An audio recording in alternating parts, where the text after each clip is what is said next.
ঠাম্মার নতুন ঘর হওয়া উপলক্ষে বাড়িতে হলো খিচুড়ি রান্না, তাই নিয়ে পুরো পাড়া ছিল নেমন্তন্ন। তো চলো বেশি না বকে আজকের ব্লগটা শুরু করা যাক। এই হলো আমার ঠাম্মার নতুন ঘর, গেট গ্রিল লাগানো, রং করা সুন্দর একটা পাকা বাড়ি। এই যে বারান্দার এক কোণে আছে ছোট্ট করে একটা রান্নাঘর আর এই ঘর, আর সাথে এখন বাথরুমও করা আছে।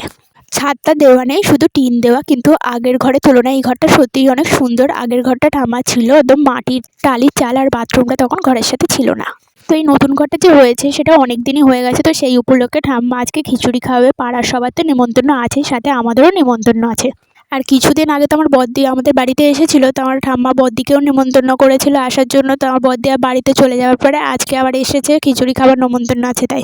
তো বদ্দি আমাদের বাড়িতে এসেছিলো তখন প্রায় দুপুরে ছিল। তারপরে সবাই পাড়ার সবাই মিলে আর আলু কাটতে আরম্ভ করে দিয়েছিল। খিচুড়ির আলু কাটা হয়েছিল, তারপর সাথে আলুর দম হবে, তো আলুর দমেরও আলু কেটেছিল, আরও ফুলকপি, আদা, কাঁচা লঙ্কা এগুলোও কেটে রেখেছিল। সাথে শুধু টমেটোটা বাকি ছিল, টমেটোটা পরে কেটে নিয়েছিল। খিচুড়ি রান্না যেহেতু হবে সেই জন্য আমাদের বাড়ির উঠানে একটা বড় করে উনুন করা হয়েছিল। আর বিকাল হতে না হতেই ওই উনুনে একটু ঠাকুর রাখিয়ে তারপরে আবার বদ্দি জাল ধরিয়েছিল, রান্নাও আরম্ভ হয়ে গেছিল।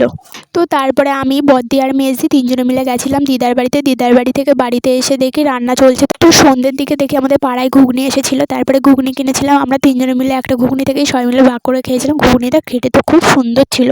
তো ঘুগনিটা প্রথমে বদ্দি খেয়ে দেখেছিল কেমন হয়েছে খেতে, তারপরে আমার মেজদি খেয়েছিল। আর আমার মেজদি তো ক্যামেরা করলে খুব রেগে যায়, তো আমি ক্যামেরা করেছি তার দিকে, ক্যামেরার দিকে তাকিয়ে এমনটা রিয়াকশান দিল সে আর কি বলবো। ঘুগনিটা খেতে দারুণ, কিন্তু ওই আমার খেয়ে একটু ঝাল লেগে গেছিলো, এছাড়া কিছুই না। তো যাই হোক, রান্না করতে করতে তো সন্ধ্যে থেকে পুরো রাত হয়ে গেছিলো। আর পাড়ার যেহেতু সবারই নেমন্তন্ন করা ছিল, তাদেরও আসার টাইম হয়ে যাচ্ছিলো, সেই জন্য চারিদিকে সব বসার পেতে দেওয়া হচ্ছিল। কেন রান্না যেহেতু কমপ্লিট হয়ে গেছে, এবার তো আর বসে থেকে লাভ নেই, সবাইকে খেতে বসানোর পালা। তো পাড়ার সবাই এসে গেলে খেতে বসিয়ে দেওয়া হয়, কিন্তু সবাই তো আর একসাথে বসতে পারবে না, কেন অনেক বড় জায়গা যেহেতু না। তো যেটুকু লোক ধরেছে প্রথমবারে সেরকমই বসেছিল, তারপরেও তাদের খাওয়া হয়ে গেলে আবার সেকেন্ডবারে ওরকম বসেছিল। তো সেকেন্ডবারে সবাই আবার খেতে বসেছে দেখে আমি আবার একটু আমাদের রান্নাঘরে গিয়ে বসলাম। আর প্রথমবারে যেহেতু সব ছেলেপিলেরাই খেতে বসেছিল, তো ওরা সবাই দেখে আমাদের ঘরের মধ্যে ঢুকে সবাই হোড়াচ্ছে, কেন সেখানে আমার মা, বাবা, মেজদি, বদি, রকি সবাই ছিল। তো সবাই মিলে এতই মজা করছে যে শেষে আর বাড়ি যেতেই চাইছিল না। তো ছেলেপিলেদের সাথে হোড়াতে হোড়াতে সেকেন্ডবারে যারা খেতে বসেছিল তারা কখন খেয়ে উঠে পড়েছে, তারপরে আবার কখন খেতে বসেছে সবাই আমি জানিও না। তারপরে শেষের দিকে আমরা সবাই মিলে খেতে বসেছিলাম।